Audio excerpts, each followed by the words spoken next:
Hello friends, welcome to more creative. दोस्तों, आज 27 जुलाई दिन शनिवार है, वह हिंदी महीना सावन और कृष्ण पक्ष की सप्तमी है।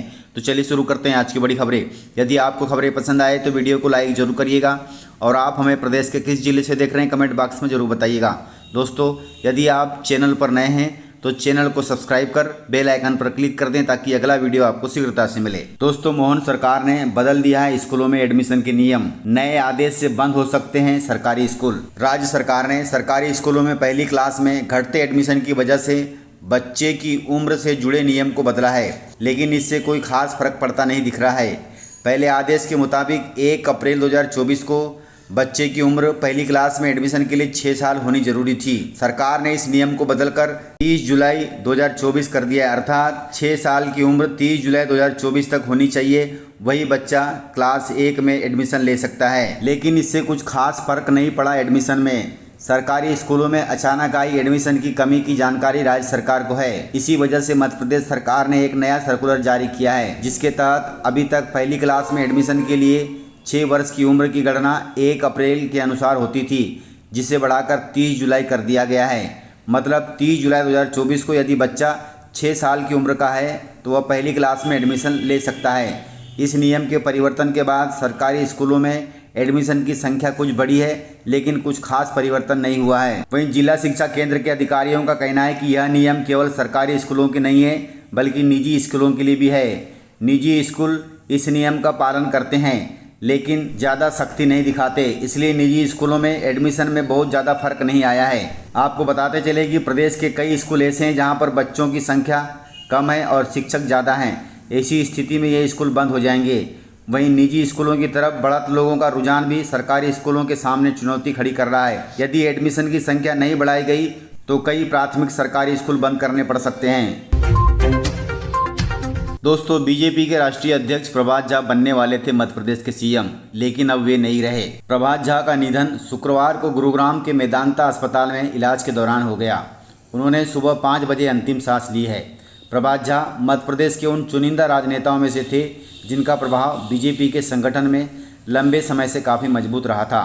वे संघ की पसंद थे और आरएसएस के साथ उनके अच्छे संबंधों की वजह से बीजेपी के संगठन में हमेशा ही उनकी स्थिति मजबूत बनी थी। ऐसा तब था जब पूर्व सीएम शिवराज सिंह चौहान मध्य प्रदेश के 18 साल तक मुख्यमंत्री बने रहे। दोस्तों, प्रभात झा मध्य प्रदेश के ऐसे राजनेता थे जिन्हें बीजेपी के अंदर और बीजेपी के बाहर यानी अन्य दलों में भी पसंद किया जाता था। एक समय बीजेपी के अंदर उनकी स्थिति इतनी मजबूत हो गई थी कि वे मध्य प्रदेश में मुख्यमंत्री पद के दावेदार भी हो गए थे। लेकिन तभी कुछ ऐसा हुआ जिसके बाद बीजेपी में उनकी स्थिति धीरे धीरे कमजोर होती चली गई और आज वे स्वर्गलोक सिधार गए। ईश्वर उनकी आत्मा को शांति प्रदान करे।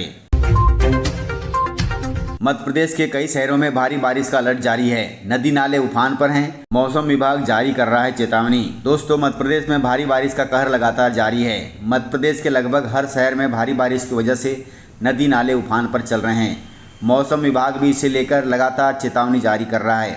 मौसम विभाग ने अगले 24 घंटे में प्रदेश के कई शहरों में भारी बारिश होने का अनुमान जताया है और उसी हिसाब से येलो और रेड अलर्ट भी जारी किया है। मौसम विभाग के अनुसार मध्य प्रदेश के रायसेन, होशंगाबाद, कटनी, छिंदवाड़ा, सिवनी, खरगोन, ओरछा आदि कई जिलों में भारी बारिश का अलर्ट जारी किया गया है। वहीं सतना, सीधी, सिंगरौली में लगातार तेज बरसात हो रही है।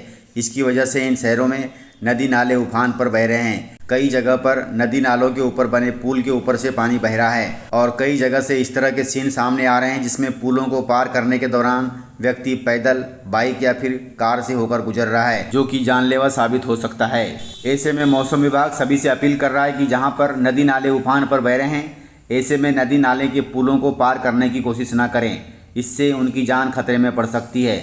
कुल मिलाकर मानसून मध्य प्रदेश में जमकर बरस रहा है, इसलिए थोड़ी सावधानी जरूर बरतें। दोस्तों, कैबिनेट मंत्री कैलाश विजयवर्गीय जी ने बड़ा ऐलान किया है। ऐलान के तहत उन्होंने कहा है कि बाजार में बिकने वाले स्ट्रीट फूड की जांच कराएगी सरकार। मध्य प्रदेश के कैबिनेट मंत्री ने खाने पीने की चीजों को लेकर बड़ा ऐलान किया है। इंदौर में आयोजित एक कार्यक्रम में कैलाश विजयवर्गीय ने स्ट्रीट फूड की जाँच कराने की बात कही है। स्ट्रीट फूड में हानिकारक केमिकल यूज होते हैं जो आम लोगों के जीवन के लिए खतरनाक हैं। कैलाश विजयवर्गीय जी ने कहा कि आजकल युवा पीढ़ी का ध्यान स्ट्रीट फूड पर ज़्यादा है। वे मोमोज, नूडल्स, पिज्ज़ा और भी कई तरह के स्ट्रीट फूड खाते हैं, लेकिन इनमें इस्तेमाल की जाने वाली खाद्य सामग्री बेहद हानिकारक होती है।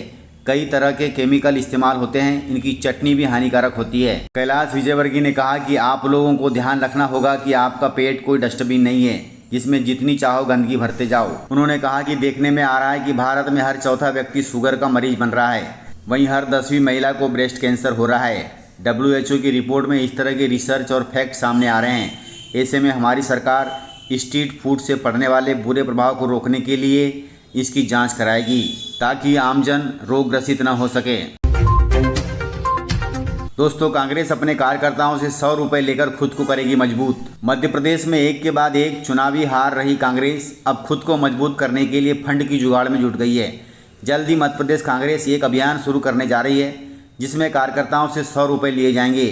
बीजेपी इसे जहां वसूली बता रही है, वहीं कांग्रेस का कहना है कि कार्यकर्ताओं से फंड लेने में क्या गलती है। मध्य प्रदेश में कांग्रेस अपनी पकड़ मजबूत करने में जुट गई है। कांग्रेस का ध्यान अब पार्टी फंड पर है, इसलिए पार्टी कार्यकर्ताओं से 100 रुपये सदस्यता अभियान के रूप में जमा कराने का अभियान शुरू करने वाली है ताकि पार्टी को मध्य प्रदेश में मजबूत बनाया जा सके।